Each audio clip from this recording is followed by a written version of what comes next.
Hey guys, how's it going? It's been a while since I've uploaded a video on this channel. I do apologize about that. I've been kind of busy with a couple other YouTube channels, but I'm trying to keep up with all this, so I thought I'd do this video here. We're looking at a 1969 Plymouth Roadrunner. It's in Sunfire Yellow. So this is a American Muscle series again, a very early American Muscle series actually. So this is like around, I believe it's like the late 90s, might be early 2000s.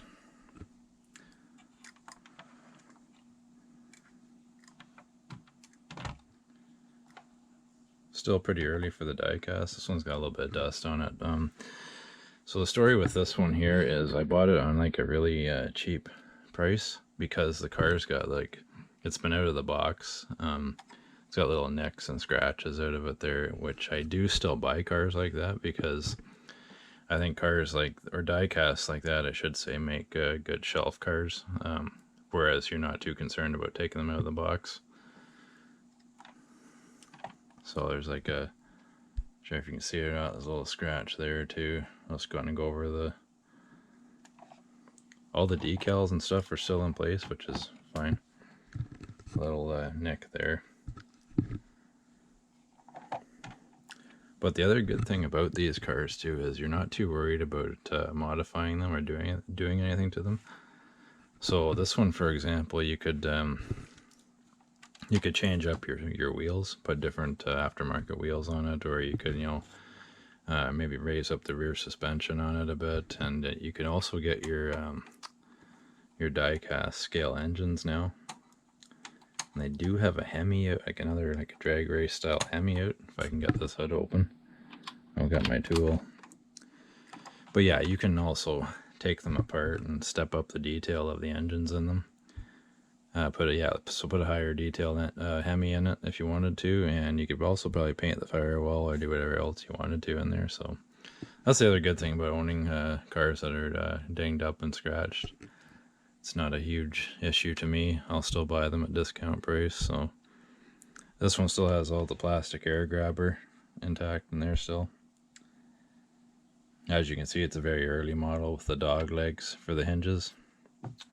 But yeah, I mean, these cars were pretty basic for the time, but they were still pretty decent in detail for being in the late 90s, early 2000s. They weren't too bad. I mean, Ertl was the cars that you bought that they had, pretty decent detail. I mean, not too many people could afford to buy GMP or anything else like that, so these were like the in-between class of model cars, and they sold fairly well too. They did pretty good business with these over the years. I do like collecting all these older style ones because it just kind of takes you back a little bit to the early days of diecast. So these hoods too on these older ones, you gotta watch how you close them because those dog legs, they kind of bind up sometimes, so you just gotta be really gentle with them. As you can see, it's not really, needs to be tightened up or something, the screws, but yeah, they were always known to break all the time if you weren't careful. And the door, I mean, the doors are pretty stiff too. But yeah, same dog legs in the corner there. Not sure if you can see them or not, but yeah, pretty basic interior on these. They didn't have any, I don't got my pointer stick. But yeah, you see no trim on the bottom of the door sill there, nothing like that, like the newer ones do. Well, the newer high-priced ones, I should say, like GMP or whatever the new brands they got out now. I guess Auto World. I think Auto World took over Ertl American Muscle's castings for these now. But all the newer ones now, you can open up the trunks on them and stuff. So you couldn't do that on these older style ones, obviously. They were just all cast right in there, so they didn't start doing that till kind of like late in the game. I'll just have a look at the underside of this here. So pretty basic again, but this kind of leaves you room to do more detail work underneath. You can paint the exhaust system, like illuminize it or something like that, you could paint your torsion bars there. Yeah, just whatever you want, really. Just like when it comes to these, like I said, these ones that are scratched, I'm not too worried about making them not original or anything like that, because you know, they're not perfect anyways, right? So this car, you could actually probably add little touches of primer on here to make it look like, you know, one of those cars somebody was kind of fixing up just in their driveway sort of deals. And they also make good for diorama scenes too. Like if you had like if you made like a diorama barn or something like that and you threw this car in it and did all your detail work and stuff. So it's another thing they're good for too.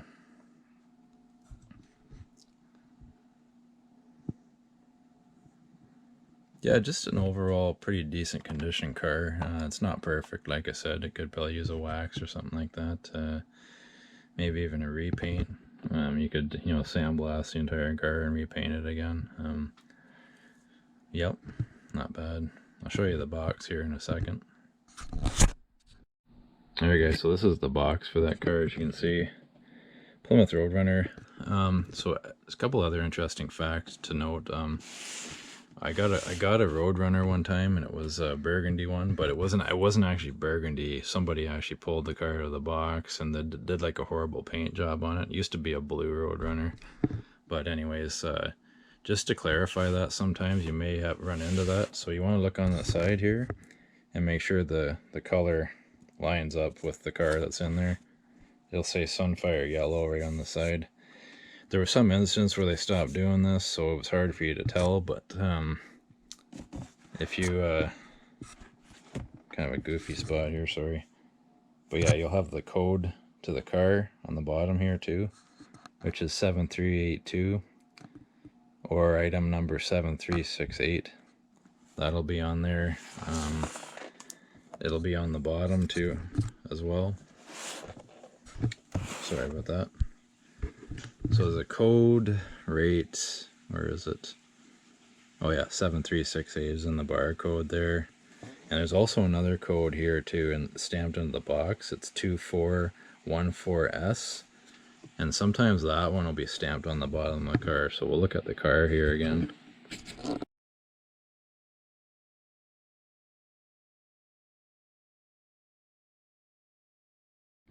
Okay guys, so just so you don't get confused, I do have two boxes that are Sunfire Yellow. Show you there, this one here and this one here. So basically what happened was I was telling you in the other video that I got a car that was basically, it was a red Roadrunner that had the dark red and the black stripe along the bottom. But it was in one of these boxes, I can't remember which one, but anyways, so that car was actually blue, but it was in a Sunfire Yellow box. So that was the big thing with that one. But I'll show you how you can numbers match the cars to the box. But even this car that I got right here that I just showed you, it's not numbers matching to the Sunfire Yellow box. So just give me one sec here.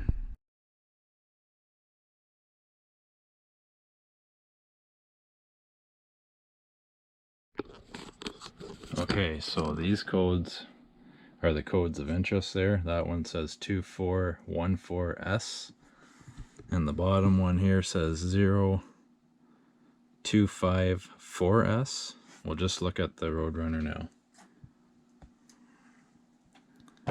Okay, so the code will be right on the bottom here. It's right up, right behind the, one second here.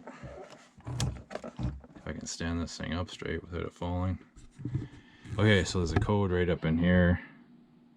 It's right behind, right beside the tail shaft of the transmission. It says 2604S. So we know that we have a car that doesn't match to these boxes. But if you really care about that, it doesn't really matter. Because as long as the box says Sunfire Yellow on it and you got the main 7368 and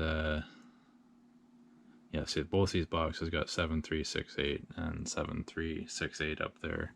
But yeah, like I said, if you want to really numbers match these boxes, you got to go to the stamping on the box where it's actually imprinted in the box, and then match it up with the code that's under here. That's how you know for sure of what you got. So, yeah, it's a good fact to know, just in case you're really picky about that stuff. So I bring that to you guys' attention. So. Alright, I think that's going to be the end of this video. I think I wanted to show everything I wanted to show here. Oops. With this car and all that. But yeah, hopefully you guys enjoyed that one, and hopefully I'll get some more videos uploaded to this channel. But we'll catch you later, eh? Thanks a lot, and cheers.